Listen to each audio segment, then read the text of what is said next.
Assalamualaikum warahmatullahi wabarakatuh. Bismillah, alhamdulillah, wassalatu wassalamu ala rasulillah Sayyidina wa maulana Muhammad ibn Abdillah la nabiyya ba'dah wa ala alihi wa man tabi'ah minad dunya ilal qiyamah. La haula wa la quwata illa billah ma ba'du. Hadirin ma'asyiral muslimin hafizakumullah. Masih melanjutkan membaca beberapa cerita untuk bahan renungan agar muncul rasa khauf dan rojak dalam diri kita. Terutama cerita-cerita yang berkaitan dengan saat menjelang kematian seseorang. Sumadzkur, kemudian ingatlah halar rajulaini, keadaan dua orang, akharaini yang lain. Ya, ada lagi cerita dua orang yang berbeda dengan cerita sebelumnya. Ahaduhuma, salah satunya cerita hukia yang diceritakan dari an Abdillah bin Mubarak, dari Abdullah bin Mubarak rahimahullah taala, semoga Allah merahmatinya. Anahu, bahwasa Abdullah bin Mubarak lamah tudiro, tatkala telah datang tanda-tanda kematian, nadhara, beliau melihat ila samai, ke arah langit. Fadhika, kemudian beliau tertawa. Wa qala, dan beliau berkata, limisli hadza falyamalil amilun. Limisli hadza, seperti inilah hendaknya falyamal, beramal sapa al amiluna, orang-orang yang beramal. Jadi kisah yang pertama dari dua orang laki-laki yang akan disebutkan adalah pertama, yaitu kisahnya Abdullah bin Mubarak saat beliau menjelang wafat.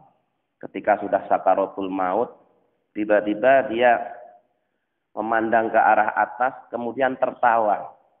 Setelah tertawa, lalu mengatakan, hendaklah seperti ini orang-orang itu beramal. Mengapa? Karena saat seseorang sakaratul maut, itu oleh malaikat ditunjukkan pahala amal kebaikannya. Itu kalau orang yang berbuat baik. Kalau orang yang berbuat buruk, ketika saat sakaratul maut, dia juga ditunjukkan balasan ancaman yang akan diterimanya dari amalan buruk yang telah dia lakukan. Maka dalam surah Al-Waqi'ah, itu sering kami sampaikan, ya, Allah berfirman, wa idza balaghatil khulqum wa antum hina idzin tanzurun. Tatkala roh seseorang telah sampai di tenggorokan, maka saat itulah mereka akan melihat apa yang akan diterimanya nanti setelah mati. Maka kondisinya ada dua. Kalau kebetulan yang ditunjukkan itu satu kebaikan, balasan dari kebaikan yang dia lakukan, maka dia akan menyambutnya dengan gembira, tersenyum.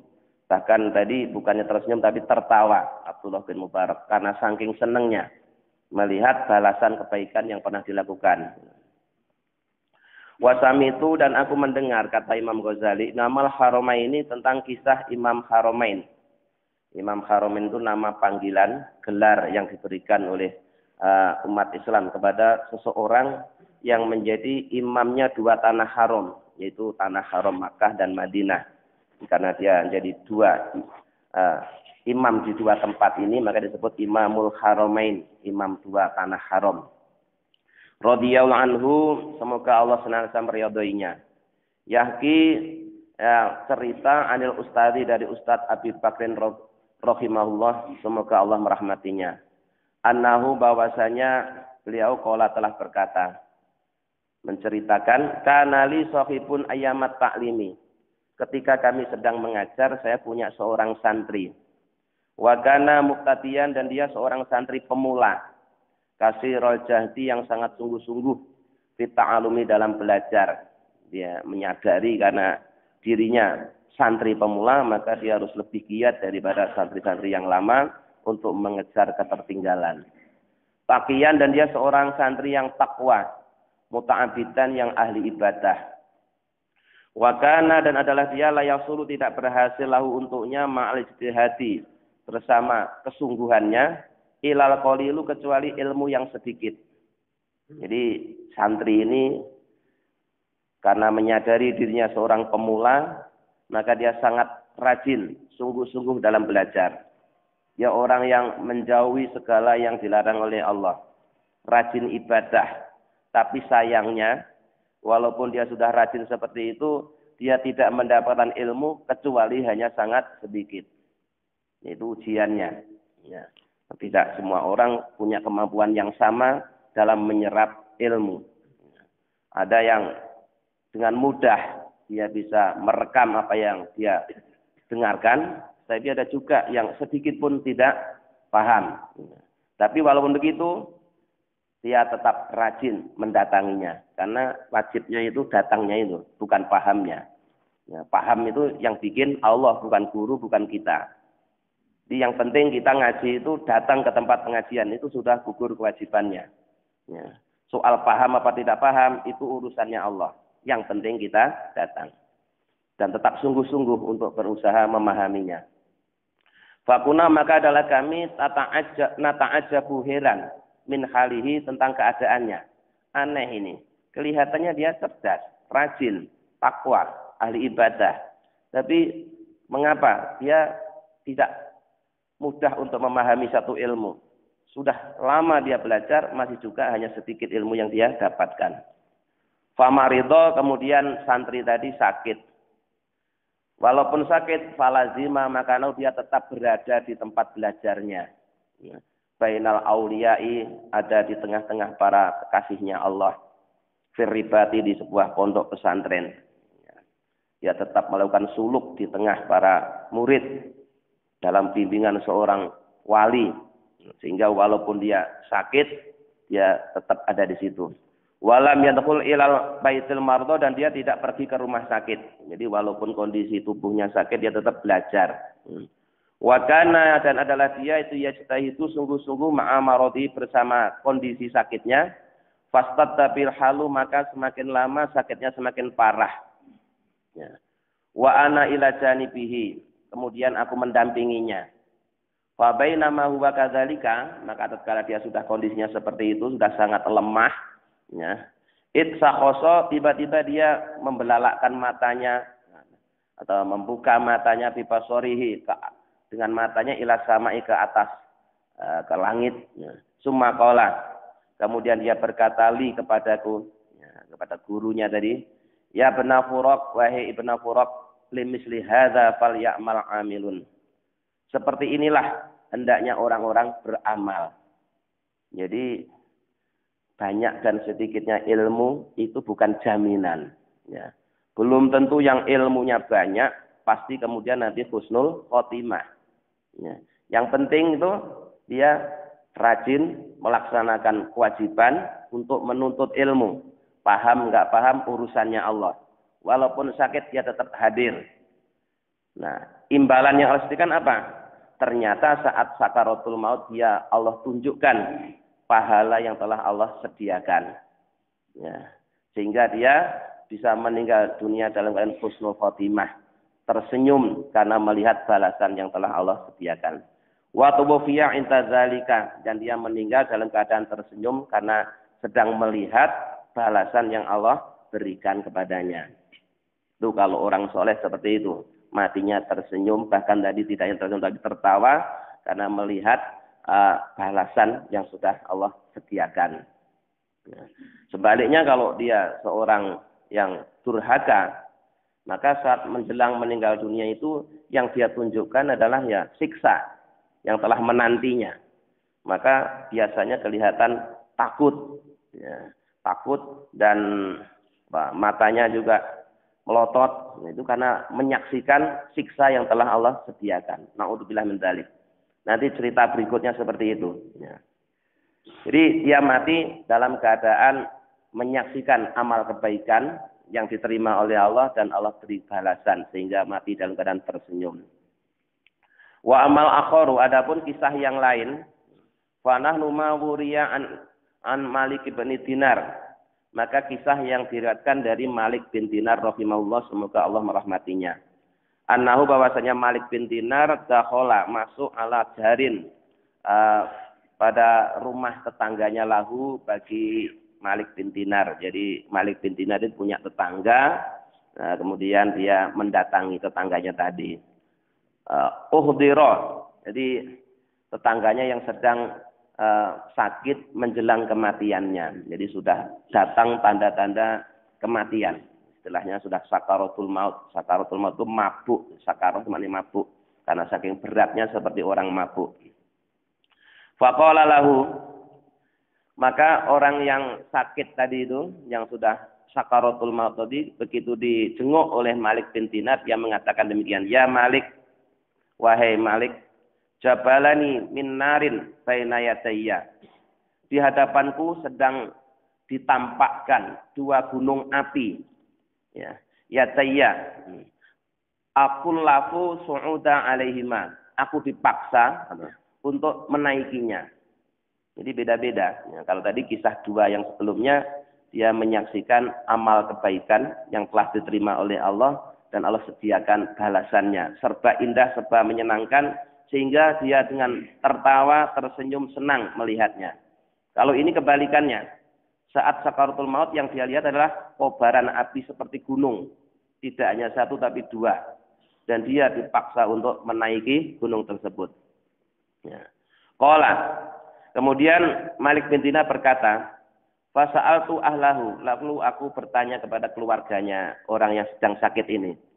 Faqalu, lalu keluarganya menjawab, kana lahu mikyalani. Bahwa rupanya orang yang sedang sakaratul maut ini adalah seorang pedagang.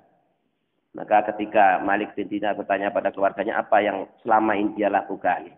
Keluarga menjawab, wahai Pak Malik, dia itu punya dua takaran. Yakilu bi ahadihima wa yaktalu bil akhari.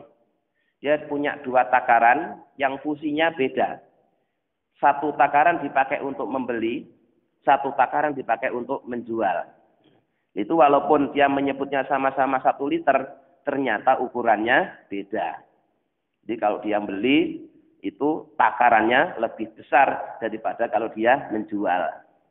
Walaupun dia bilangnya sama-sama 1 liter. Jadi rupanya dia curang dalam masalah takaran. Maka begitu dia menjelang meninggal dunia, oleh Allah tampakkan 2 gunung dari api. Fata'autu bihima, maka aku minta kedua takaran itu, kata Malik bin Dinar. Fadarabtu ahaduhuma bil akhari, lalu 2 takaran itu aku pukulkan. Kata kasartuhuma, sehingga aku hancurkan kedua-duanya. Harapanku mudah-mudahan kalau kedua takaran ini yang menjadi penyebab berkobar-kobarnya api tadi itu, kemudian kalau takarannya sudah dirusak, hancurin, terus apinya juga padam, harapannya seperti itu. Tapi yang terjadi apa? Summa sa'altu rajula, kemudian aku bertanya kepada seseorang yang sedang sakit tadi atau sedang sakaratul maut tadi. Faqala, kemudian dia menjawab, masdadul amru alayya ila idzaman. Yang aku lihat tidak bertambah kecuali semakin besar. Kalau tadi 2 api yang berbeda tempatnya, sekarang malah 2 itu dijadikan 1, jadi tambah lebih besar. Inilah gambaran ya, orang yang su'ul khotimah. Atau kalau tidak su'ul khotimah, ya, saat sakaratul maut ditunjukkan siksa yang telah Allah sediakan buat dia. Maka dia sangat ketakutan. Nah. Wa amal qabru, itu saat-saat menjelang kematian yang harus kita renungkan. Jadi ada yang husnul khotimah, ada yang su'ul khotimah, ada yang menyambut kematian dengan gembira, ada yang menyambut kematian dengan ketakutan.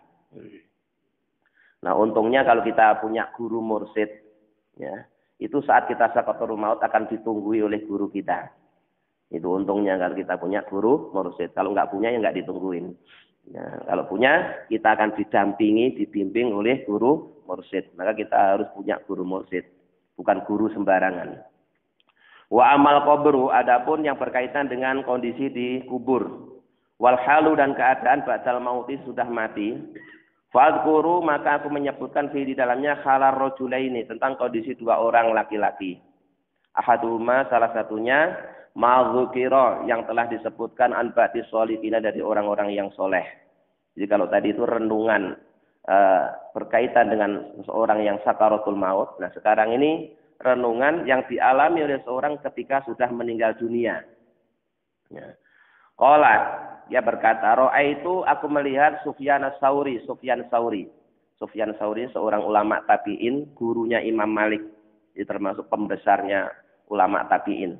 Tabi'in itu umat Islam yang hidup masa sesudah sahabat, ya, muridnya para sahabat, guru dia sahabat, maka anak buahnya sebut tabi'in. Finaumi dalam satu tidur, ba'da mautihi setelah beliau wafat. Jadi ini ceritanya seseorang bermimpi ketemu dengan Sufyan Tsauri setelah Sufyan Tsauri meninggal dunia. Fakultu maka aku bertanya, kaifa haluka ya Aba Abdillah? Bagaimana keadaanmu wahai bapaknya Abdullah? Fa'arodo. Kemudian Sufyan Tsauri itu berpaling ani dariku. Saya panggil bapaknya Abdullah itu dia malah berpaling melengos, nggak mau menghadap. Waqala, dan dia berkata, laisa hadza zamanukuna. Saat ini bukan saatnya seseorang dipanggil dengan menggunakan nama panggilan, tapi harus dipanggil menggunakan nama aslinya. Jadi kalau orang Arab itu suka dipanggil menggunakan nama anak pertama, ya, karena dia punya anak laki-laki namanya Abdullah, bapaknya dipanggil bapaknya Abdullah. Nanti ibunya juga dipanggil siapa dia namanya? Ibunya Abdullah, gitu. Mirip dengan tradisi di Jawa, seseorang dipanggil dengan menggunakan nama anaknya. Itu nama panggilan. Kalau nama aslinya Sufyan Tsauri. Jadi ketika ditanya, bagaimana keadaanmu wahai bapaknya Abdullah? Dia menjawab, sekarang bukan saatnya seseorang dipanggil dengan menggunakan nama panggilan, tapi harus dipanggil dengan nama aslinya, yaitu Sufyan Tsauri. Fakultu maka aku bertanya, kaifa haluka, bagaimana keadaanmu ya Sufyan, wahai Sufyan? Baru dia mau menjawab. Fa'angsha'a yaqulu, kemudian beliau menjawab dengan susunan kalimat yang mirip dengan syair atau seperti syair. Dia menjawab, nazartu ila rabbi iyanan. Sungguh aku telah menyaksikan Tuhanku secara nyata. Ya, telah ma'rifatullah, mengenal Allah. Faqala li, kemudian Tuhanku itu berkata kepadaku, hani'an, ya, bersenang-senanglah, ridhoku anka telah kuberikan kepadamu, ya benar Sa'id, wahai putranya Sa'id.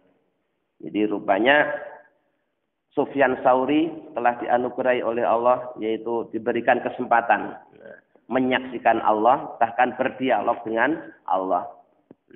Laqad kunta, ini bahkan Allah memuji kepada Sufyan Tsauri, kebiasaan waktu masih hidup.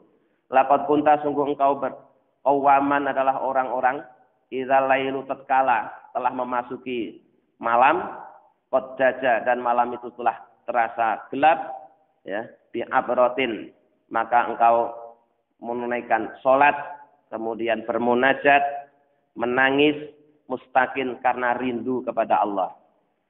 Jadi orang yang ikhlas menangisnya, itu nangisnya waktu sendirian. Waktu hanya dia bersama Allah, itu tanda kalau nangisnya ikhlas. Tapi kalau nangisnya di hadapan orang banyak, bisa jadi acting. Ya, bisa jadi acting. Nah, jadi tidak semua nangis itu baik, gitu loh maksudnya. Ada juga yang nangisnya ikhlas karena Allah, ada juga yang nangisnya acting. Nah kemudian motif orang nangis itu juga beda-beda. Ada yang nangisnya karena hajatnya belum dipenuhi sehingga dia nangis. Itu berarti kelasnya anak-anak. Ya, minta jajan nggak dibeliin terus nangis. Ya. Itu masih kelas paling rendah. Ya. Ada juga yang nangisnya itu karena rindu ingin ketemu. Ya. Bukan karena ingin mendapatkan jajannya, tapi karena ingin ketemunya. Sehingga walaupun sudah dikasih jajan, dikasih mainan, masih nangis juga. Kenapa? Karena pengen ketemunya itu. Nah, Sufyan Tsauri ini termasuk orang yang nangisnya di saat sepi, dan nangisnya karena rindu kepada Allah. Ingin ketemu sama Allahnya itu nangisnya. Bukan karena ingin mendapatkan sesuatu dari Allah. Wa qalbin, dan hati amidin yang sangat mencintainya, yang sangat menyukainya. Fatunaka, maka mendekatlah engkau wahai Sufyan Tsauri, fakhtar, maka milihlah, ya, pilihlah ayat qasrin, istana yang mana turidu yang kau inginkan. Jadi oleh Allah dipersilahkan, dah itu sudah kusediakan semua buat kamu, silahkan memilih yang mana, itu semua buat kamu semua. Nah, tidak hanya itu saja, wazurni, dan kunjungilah aku. Kata Allah kepada Sufyan Tsauri, fa ini maka sesungguhnya aku anka darimu ghairu ba'idin, tidak jauh. Wahai Sufyan, kalau kamu mau ketemu aku kapan saja silahkan datang. Sekarang sudah tidak ada yang menghalang-halangi lagi. Ini walaupun kisah terjadi di dalam mimpi, tapi bukan mimpinya orang biasa, mimpinya orang soleh. Ya. Dan sesungguhnya ketika kita orang yang masih hidup mimpi ketemu dengan orang yang sudah mati, itu benar adanya. Karena di dalam Al-Quran, dalam surah Az-Zumar itu Allah mempertemukan ya, rohnya orang hidup dengan rohnya orang yang sudah mati, yaitu pada saat sedang bermimpi. Cuma bedanya ya, nanti yang masih hidup itu rohnya dikembalikan ke tubuhnya, lah yang sudah mati tetap dipegang oleh Allah, tetap dalam genggaman Allah. Makanya walaupun kisah ini kisah dalam mimpi, tapi kisahnya orang soleh yang patut kita renungkan. Warrojulusani, dan kisah laki-laki yang kedua, ma'dzukiro, kisah yang telah disebutkan anabaktohum, sesungguhnya sebagian manusia, ruya telah bermimpi, fin naumi, di dalam tidur. Jadi di kitab ini kalau kisah orang baik itu selalu disebutkan namanya, Pak. Ya, kalau kisah orang baik yang husnul khotimah, yang baik itu selalu disebutkan namanya. Tapi untuk kisah yang buruk tidak disebutkan namanya, hanya seseorang begitu saja. Ya. Ada seorang yang mimpi melihat seseorang yang sudah mati itu dalam keadaan sahifal launi, pada kondisi tubuhnya atau wajahnya berubah. Maghlulatan yaduhu ila unukihi. Dia tangannya dibelenggu, ya, diikat di lehernya. Faqila lahu, lalu ditanyakan kepadanya, ma fa'alallahu bika, apa yang telah Allah lakukan kepadamu? Fa'angsyada yaqulu, kemudian dia pun juga menjawab dengan kalimat yang disusun seperti halnya syair. Nah, jadi tadi yang mendapat nikmat kubur menjawab dengan syair, ini yang dapat siksa kubur pun juga menjawab dengan syair. Tawalla zamanun la'ibna bihi, sudah berlalu masanya aku bermain-main. Wa hadza zamanun binana aku, sekarang ganti aku yang dipermainkan oleh keadaan. Jadi ketika seorang hidup di dunia kemudian waktunya dihabiskan untuk main, ya, maka nanti dia akan menyesal saat mati ganti dia yang dipermainkan oleh waktunya. Jadi kalau waktu kita tidak bermanfaat, itu berarti dinilai sebagai main-main. Apalagi jika sampai menimbulkan dosa. Tidak memberi manfaat itu saja sudah rugi waktu. Tadi itu kalau kamu pakai zikir sudah dapat sekian bacaan. Kalau kamu pakai baca Quran sudah dapat sekian lembar. Tapi hanya kamu pakai untuk ngobrol, rugi. Nah, apalagi kalau obrolannya tidak berguna. Itu termasuk orang yang menghabiskan waktunya hanya untuk main. Akhirnya setelah mati dia dipermainkan oleh waktu. Wahala rojulaini. Kemudian ada kisah lagi dua orang. Akhara ini yang lain lagi. Ahaduhuma mawuriya'an ba'did solihin. Yang pertama yaitu yang diceritakan dari sebagian orang-orang yang soleh. Nah, annau bahwasanya dia telah berkata, kana li banu istashada. Di salah satu orang yang soleh dia bercerita bahwa aku itu punya anak yang mati syahid. Walam arau fil manami, dan sejak dia mati sampai sekarang itu aku tidak pernah mimpi ketemu dengan dia. Nah, sampai ila lailatin tuwfiya fi Umar bin Abdul Aziz. Baru aku bisa bermimpi ketemu dia itu bersamaan dengan wafatnya Umar bin Abdul Aziz. Umar bin Abdul Aziz itu walaupun hidupnya jauh dengan masa kehidupan khalifah yang 4, Abu Bakar, Umar, Utsman dan Ali, namun tingkat kesolehannya sejajar dengan keempat orang tadi. Maka dia termasuk seorang tabi'in yang sangat soleh. Ya, Umar bin Abdul Aziz. Kisah yang paling populer dari Umar bin Abdul Aziz itu adalah kisah waktu beliau jadi pejabat, sedang bekerja di kamarnya, kemudian anaknya masuk ke dalam kamar itu. Karena urusan pribadi, kemudian lampunya dimatikan. Itu kisahnya Umar bin Abdul Aziz. Saking zuhudnya, saking waroknya. Nggak mau menggunakan fasilitas umum untuk kepentingan pribadi. di anaknya masuk kantornya ya, itu lampunya langsung dimatikan karena lampu itu dibiayai oleh negara. Itu kisahnya Umar bin Abdul Aziz. Jadi ini ada orang yang punya anak mati syahid sejak dikubur sampai beberapa waktu lamanya dia tidak pernah mimpi ketemu anaknya itu sampai baru dia bisa mimpi ketemu anaknya itu bersamaan dengan wafatnya Umar bin Abdul Aziz radhiyallahu anhu. Semoga Allah meridhoinya. Itra'aituhu tilka lailata. Lalu aku bisa bermimpi ketemu dengan anakku itu bersamaan dengan hari wafatnya Umar bin Abdul Aziz. Fakultu maka aku bertanya, ya bunaya he anakku, alam takun maitan, bukankah engkau sudah mati? Fakola. Kemudian anakku itu menjawab, lah, enggak pak, saya enggak mati. Walakini astas hatu, tetapi aku adalah orang yang syahid.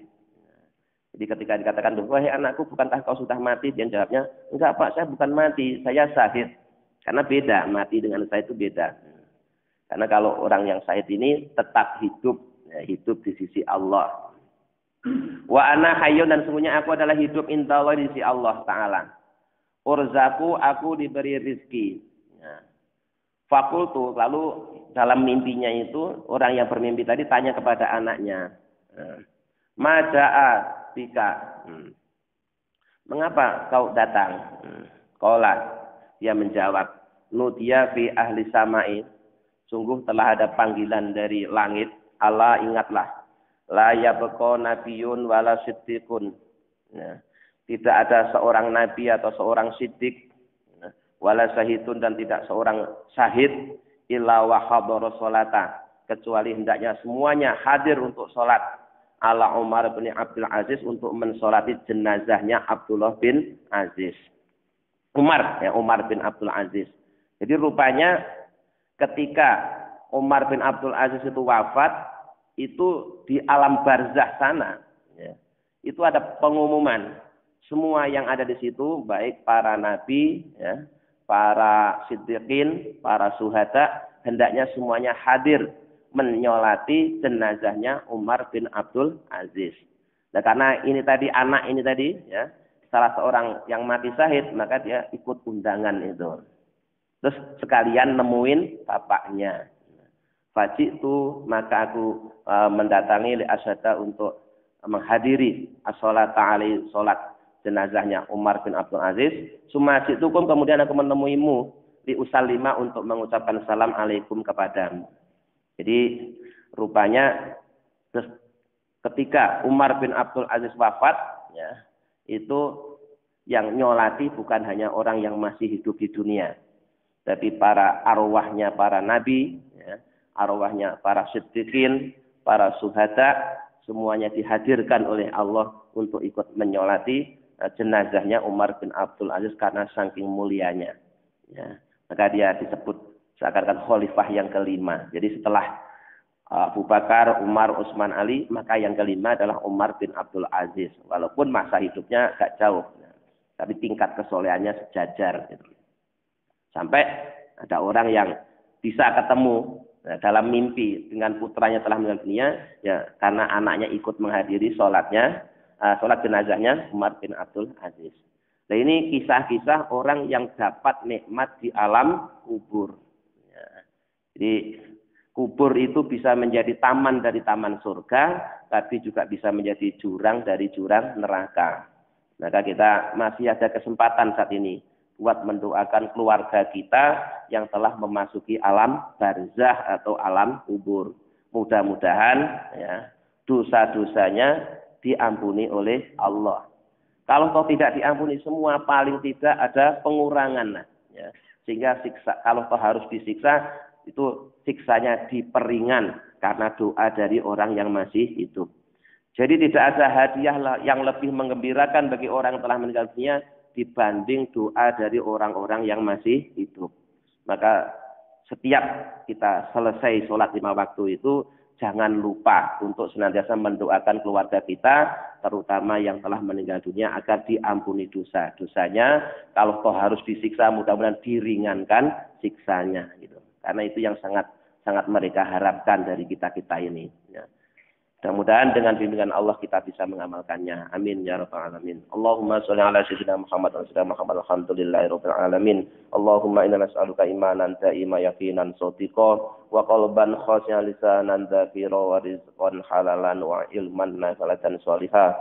Allahumma ja'alna wa auladana wa dzurriyyatina wa talamidana min ahlil ilmi wa ahlil khair wal ibadah. ولا تجعلنا إياهم من أهل الجهل والمعصية ربنا آتنا في الدنيا حسنة وفي الآخرة حسنة وقنا عذاب النار سبحان ربك رب العزة عما يصفون وسلام على المرسلين الحمد لله رب العالمين السلام عليكم ورحمة الله وبركاته.